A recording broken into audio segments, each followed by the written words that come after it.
Բարև ձեզ սիրելի հայրենակիցներ, եթերում կրկին քաղաքական խաչմերուկն է։ Այսօր հոկտեմբերի 24-ն է եւ այս հաղորդման ընթացքում խոսելու ենք մի քանի հարց կա, որը որ Հայաստանին է անդրադառնում, մնացած հարցերը հիմնականում վերաբերվում են թե ինչ է տեղի ունենում աշխարհում։ Բայց այն ինչ վերաբերվում է Հայաստանին, վերջին օրերին կարծես հատուկ ավելի հետաքրքիր կարևորություն է ստացել, քանի որ թե ներքաղաքական կարևոր գործընթացներ են տեղի ունենում եւ թե հոգեվոր գործընթացներ, որոնք որ նույնպես ներքաղաքական գործընթացների մաս են։ Այդ հարցերին կրկին անդրադառնանք եւ հետո արդեն անցնենք միջազգային կարևոր իրադարձությունների։ Բայց նախքան դա կարևոր է նշել, որ երեք Հայաստանի վարչապետ Նիկոլ Փաշինյանը կրկին իր գոհունակությունն է հայտնել Ալիևի այդ հայտարարության կապակցությամբ, որով որ ապաշրջափակվում է Հայաստանը եւ Հայաստան արդեն բեռները կարող է տեղափոխվեն Ադրբեջանի նաեւ միջոցով, չասենք Ադրբեջանից Հայաստան ուղիղ, բայց Ադրբեջանի միջոցով եւ Փաշինյանի խոսքերով դա ցույց է տալիս, որ Վաշինգտոնյան պայմանավորվածությունները կենթանի պայմանավորվածություններ են, այլ ոչ թե ուղղակի թղթի վրա ինչ-որ արված ստորագրություններ։ Մենք լավ հիշում ենք, թե որ պայմանավորվածություններն էին թղթի վրա արված ստորագրություններ, այսինքն այնինչ իրենց պետք էր իրենք ստացան, այնինչ մեզ էր պետք, այդպես ասենք երևի չէ, կամ մեզ էր վերաբերվում, մենք դա չստացանք, այդ կետերը շատ հեշտ խախտեցին եւ ուզում էին նաեւ մեկ կետ պարտադրել, որը որ ընդհանրապես մեզ չէր վերաբերվում եւ շատ ավելի լուրջ եւ մեծ խնդիրներ ստեղծող զիջում կլիներ Հայաստանի Հանրապետության համար։ Խոսքը երակոմ հայտարարության մասին է։ Մեկ այլ հետաքրքիր տեղեկություն եւս, այսինքն ոչ տեղեկություն, այլ տեղեկությունների մի փունջ Արարատ Միրզոյանի հանդիպումներից Փարիզում տարբեր տեսակի հանդիպումներ է ունեցել, վերջին հանդիպումն էլ եղել է դե այս պահի դրությամբ վերջինը Սենատի նախագահի հետ Ֆրանսիայի եւ ես որքան հասկանում եմ ամենտեղ հիմնական քննարկման հարցը հայ-ֆրանսիական ռազմավարական հարաբերություններն են, այդ փաստաթուղթը շատ ակտիվ ձևով պատրաստվում է եւ համոզված եմ, որ մոտակա ժամանակներս մենք բոլորս ականատես կլինենք այդ փաստաթղթի ստորագրման եւ չգիտես ինչու ինձ կարելի ասել թվում է կամ ես կարծում եմ, չգիտեմ ինչպես ճիշտ կլինի, որ այդ փաստաթուղթը կտարբերվի բոլոր երկրների հետ ունեցած մեր փաստաթղթերից։ Այսինքն ռազմավարական հարաբերությունների այդ փաստաթուղթը առանձնահատուկ փաստաթուղթ կլինի Հայաստանի եւ Ֆրանսիայի համար։ Ամենայն դեպս ես դրա հույսը ունեմ եւ պատկերացնում եմ, որ հենց այդպես էլ կլինի։ Հայաստանի ներքաղաքական հարցերից կարելի առանձնացնել 3 տեղի ունեցածը Տեր Արամ Ասատրյանի շուրջ այդ աղմուկը, ինչպես փորձում էին նրան փոխանցել կարգալուց լինելու տեղեկությունը, լրագրողների անկապ հարցերը, այսինքն լրագրող էլ չեն, պարզ է չէ, որ վարձու մարդիկ են, որպեսզի սադրեն։ Խնդիրը գիտեք ինչու՞մն է, սիրելի հայրենակիցներ, այս թատրոնին ես նոր չէ որ ականատես եմ լինում, այս թատրոնին ես շատ վաղուց եմ ականատես եղել, եկեղեցի, կրոն, հավատք, հասկացողության մասին է խոսքը։ Ես ինքս շատ խորը հավատով մարդ եմ, բայց տեսնում եմ, թե ինչպես որոշ հոգևորականներ օգտագործում են հավատքը, որպես մենաշնոր, խոսում են Աստծո անունից, բայց ընդհանրապես որևիցե կապ չունեն Աստծո հետ։ Ինչ է նշանակում կարգալուծի փաստաթուղթ կամ թուղթ տալ քահանային, եթե դու ինքդ Աստծուց կիլոմետրերով հեռու ես։ Աստված ընդունում է քո կարգալուծ անելու այդ որոշումը։ Չէ որ Աստծո շնորհն է իջնում քահանաների վրա եւ քահանաները Աստծո շնորհով եւ զորությամբ են անում իրենց ծեսերը։ Դու ով ես, կարելի ասել նույն Կտրիչ Ներսիսյանին, որ կարգալուծ ես անում քահանային։ Հա դու կարող ես աշխարհիկ օրենքներով, եկեղեցու օրենքներով, քանի որ քեզ են նշանակել կամ ընտրել կամ կեղծիքով ընտրել ամենայն հայոց կաթողիկոս, ունես դրա իրավունքը, բայց Աստծո կողմից միանշանակ այդ շնորհը եւ իրավունքը քեզ չի տրված։ Ես չեմ պաշտպանում Տեր Արամ Քահանային, ես ընդհանրապես իրեն ծանոթ չեմ։ Նույնիսկ լսել եմ, որ Պուտինի եւ Կադիրովի հետ էր համեմատում Փաշինյանին, թե ինչ որ նման մի բան, ասում էր նրապես որ վարվի, լավ կլինի։ Ընդհանրապես կարող քաղաքականությունից պատկերացում էլ չունի այդ մարդը կամ ունի սխալ պատկերացումներ։ Հարցը դրա մեջ չէ։ Եթե մենք խոսում ենք կրոնից եւ Աստծուց, այնտեղ լրիվ այլ չափանիշներ պետք է գործեն։ Ինքս անձամբ ծանոթ եմ բազմաթիվ քահանաների եւ քահանաների 99%-ի մեջ տեսել եմ այն, որ նրանք չեն տարբերվում սովորական մարդուց, բայց մեծամասնության մեջ նաեւ մեկ բան եմ նկատել, որ նրանք շատ ավելի փողասեր են, քան հասարակ մարդիկ։ Դա նկատել եմ միանշանակ։ Եվ դա խնդիր է։ Դա խնդիր է ստեղծում արդեն իրենց եւ Աստծո միջեւ։ Կան նաեւ այնպիսի քահանաներ, որոնց որ ես չեմ կարող նման հարցի մեջ մեղադրել, մեղ Աստծո, բայց կրկնեմ, նրանք էլ մեզ նման մարդիկ են, բայց ուզում ես միշտ էլ քահանաներից տեսնել ավելին, քան տեսնում ես իրականում։ Սպասելիքները ավելի շատ են, բայց ցավոք մենք տեսնում ենք այն ինչ կա։ Այսինքն այդ կարգալուծի փաստաթղթերը, ինչ որ ծանուցումները, դրանք լրիվ անիմաստ են։ Ես եթե նույնիսկ մկրտելու հիմա երեխա ունենայի, իմ երեխաները մկրտված են, եւ Հայաստանում լինեի, խնդիր չէի ունենա, որպեսզի օրինակ համար նույն Տեր Արամը նկարտության արարողություն անցկացներ։ Քանի որ ես հասկանում եմ, որ այդ կարգալուծի թղթերով ոչինչ չի որոշվում։ Եթե մարդը երդվյալ քահանա է, իրոք մաքուր սրտով, եթե մաքուր սրտով ծառայում է Աստծուն, ապա այդ փաստաթղթերը, այդ որոշումները ոչ մի նշանակություն չունեն։ Հիշենք մեր Գրիգոր Նարեկացուն, նրան էլ էին փորձում դատել։ Նրան էլ էր փորձում դատել մեր հայ առաքելական եկեղեցին, ավելի ճիշտ հայ առաքելական եկեղեցու առաջնորդներ այդ ժամանակ։ Երևի մենք խոսել ենք նաև մեր եթերից այդ մասին, բայց չկարողացան, քանի որ ինքը իրոք սուրբ էր եւ մատյան ողբերգությունը եւ ուրիշ աշխատություններ թույլ տվեցին նրան ավելի բարձրանալ եւ ի վերջո հայ առաքելական եկեղեցին այդ ժամանակ առաջնորդները հասկացան, որ չէ, իրենք իրոք գործ ունեն սրբի հետ։ Ստիպված էին դա ընդունել, բայց ես նաեւ նկատել եմ մեկ բան, որ մինչև օրս հայ առաքելական եկեղեցին մի տեսակ կարծես խուսափում է Գրիգոր Նարեկացուց։ Միշտ սրբացնում է, խոսում է, բայց ինչ-որ միտեղ նաեւ խուսափում է։ Ավելի քիչ է խոսում Գրիգոր Նարեկացուց, քան դրա կարիքը կա։ Քան ինքը անձամբ կա Գրիգոր Նարեկացին, այսինքն իր մեծությունը այնքան է, որ ավելի շատ պետք է խոսի մեր եկեղեցին Գրիգոր Նարեկացուց, ինչը չի անում, կարծես դիտում։ Այսինքն նաև հիմա այն սխալ հիմքերը, որոնք որ դրվել են դարեր առաջ, ցավոք սրտի գոյություն ունեն մեր եկեղեցու մեջ եւ դա եւս պետք է ուղղել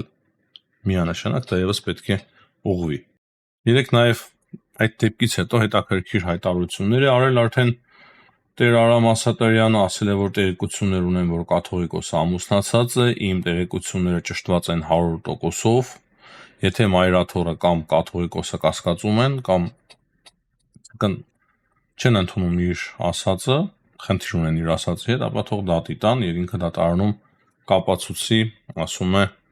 Տեր Արամը։ Դե այստեղ արդեն նաեւ կա քաղաքականություն եւ ոչ միայն ցավոք։ Բայց մենք նաև գիտենք, որ դա եւս իրոք փաստ է։ Փաստ է, որ նա ամուսնացած է, ունի երեխա, դե ամուսնացած ասելը ունի երեխա, եւ դա փաստ է։ Մենք հետաքրքիր տեղեկություն եւս, որ երեք նաև ձերբակալել են Գյումրու քաղաքապետարանի 3 աշխատակցի։ Այսինքն այդ process-ը ընթանում է, երևի կաշառակերության հետ կապված, այդ նույն փաստի հետ կապված, ու Հայաստանում այդ ներքաղաքական գործընթացները շատ ու շատ են ակտիվացել եւ ես կարծում եմ, որ շատ կակտիվանան։ Նույնիսկ ասեմ ավելին, որ հիմա Ռոբերտ Քոչարյան, Սերժ Սարգսյան կարծես թե գալիս են երկրորդ պլան եւ հիմնական ընդդիմադիր ուժը կամաց դառնում է Սամվել Կարապետյանի ձևավորվող ուժը։ Այդ գործին եւս հետևենք, որպեսզի ավելի լավ հասկանանք այդ գործընթացներից։ Այսքանը սիրելի հայրենակիցներ Հայաստանին վերաբերող հարցից, ուղղակի կարող եմ ավելացնել այն, որ Ամերիկայի Միացյալ Նահանգների փոխնախագահ Ջեյ Դի Վենսը այցելել է Երուսաղեմ եւ այնտեղ այցելել նաեւ հայ առաքելական եկեղեցու մասում գտնվող Սուրբ Հարության տաճար եւ այնտեղ հանդիպել է հայ առաքելական եկեղեցու եկեղեցականների հետ, հոգեվորականների հետ։ Հիմա սիրելի հայրենակիցներ, ձեր թույլտվությամբ անցնենք միջազգային հարցերի քննարկմանը։ Երեք, եթե չեմ սխալվում, արդեն խոսել էի, որ Ամերիկայի Միացյալ Նահանգները պատժամիջոցներ է կիրառում Ռուսաստանի Դաշնության նկատմամբ, Թրամփի որոշումն է սա։ Հիմա ավելի շատ մանրամասներ կան եւ այդ մասին ուզում էի խոսել, նաեւ Պուտինն է արել մի շարք հայտարարություններ, Մեդվեդևն է արել մի շարք հայտարարություններ եւ հասկանանք, թե այստեղ ինչ է կատարվում։ Կարծում եմ այստեղ ավելի հետաքրքիր իրադարձություններ են տեղի ունենում։ Ուրեմն Թրամփի որոշմամբ վերջապես պատժամիջոցներ կիրառվեցին Ռուսաստանի Դաշնության նավթային հատվածի նկատմամբ, հատկապես Լուկոյլի եւ Ռոսնեֆտի նկատմամբ։ Իսկ մենք գիտենք, որ Լուկոյլը եւ Ռոսնեֆտը ամենախոշոր ընկերություններն են Ռուսաստանի։ Փաստացի Հնդկաստանը արդեն հրաժարվում է նավթ ձեռք բերել Ռուսաստանից։ Թրամփը ճիշտ էր, այդ պայմանավորվածությունը կա ուժի մեջ։ Դրանից բացի տեղեկություններ կան, որ Չինաստանի որոշ ընկերություններ նույնպես հրաժարվում են Լուկոյլից եւ Ռոսնեֆտից նավթ գնել, որpիսի նրանք էլ չհայտնվեն պատժամիջոցների տակ։ Մեծ եւ լուրջ պատժամիջոցներ են, դրա համար նույնիսկ չինական ընկերությունները ժամանակավոր, հնարավոր է մի 10 օրով, մինչեւ հասկանան թե ինչ է կատարվում, մինչեւ հրահանգներ ստանան Սի Դինպինից, հրաժարվում են ձեռք բերել Լուկոյլից եւ Ռոսնեֆտից նավթ։ Եվ սա շատ լուրջ ձևով կարող է հարվածել Ռուսաստանի տնտեսությանը։ Թրամփը երկար էր խոսում դրա մասին, բայց չէր ցանկանում, չէր համարձակվում, այդպես ասենք, չէր ուզում մտցնել պատժամիջոցներ Ռուսաստանի Դաշնության նկատմամբ։ Եվ դա արեց սկզբում Մեծ Բրիտանիան, եւ դրան արդեն հետևեց Ամերիկայի Միացյալ Նահանգների որոշումը։ Ինչու կարող է հանգեցնել սա, դժվար է ասել, ես տնտեսագետ չեմ, բայց իմ պատկերացմամբ մեծ խնդիրներ է ունենալու Ռուսաստանի տնտեսությունը եւ իրենց ռազմական մեքենան միանշանակ շատ մեծ դժվարություններ կունենա։ Արդեն դրա պատճառով շատ ջղաձիկ հայտարարություններ են հնչում Ռուսաստանից։ Հատկապես Մեդվեդևը շատ կոշտ է արձագանքել Թրամփի այդ որոշմանը ու ասել է, որ Ամերիկայի Միացյալ Նահանգները հակառակորդ են, թող որևէ մեկի մոտ արդեն պատրանք չմնա, որ նրանք հակառակորդ են եւ նրանց խաղաղասեր խաղությունից շատ խոսող նախագահը արդեն անցնում է թշնամանքի ինչ որ ճանապարհին, նման ինչ որ հայտարարություններ անում Ռուսաստանի նկատմամբ, այդ ուղին է բռնել, ու սա արդեն դառնում է ոչ թե Բայդենի, այլ իր պատերազմը։ Հետաքրքիրը գիտեք որն է, որ Թրամփը շատ ուշադիր հետևում է Մեդվեդևի այդ հայտարարություններին։ Երևի տանում սեղանին դնում են հատուկ Մեդվեդևի հայտարարությունները։ Ինչ եք պատկերացնում ուղղակի որպես մարդկային հոգեբանությունից հասկացող մարդ, չէ՞, բոլորս էլ ինչ որ չափով պատկերացում ունեն։ Եթե նման բան ես ասում, ինչ է անելու Թրամփը։ Նույն Թրամփը ինչպես կվարվի Մեդվեդևի այդ խոսքերից հետո, կվախենա, հետ կքաշվի, թե հակառակը ավելի կզայրանա եւ ավելի համարձակ կդառնա։ Ես կարծում եմ, որ դա միանշանակ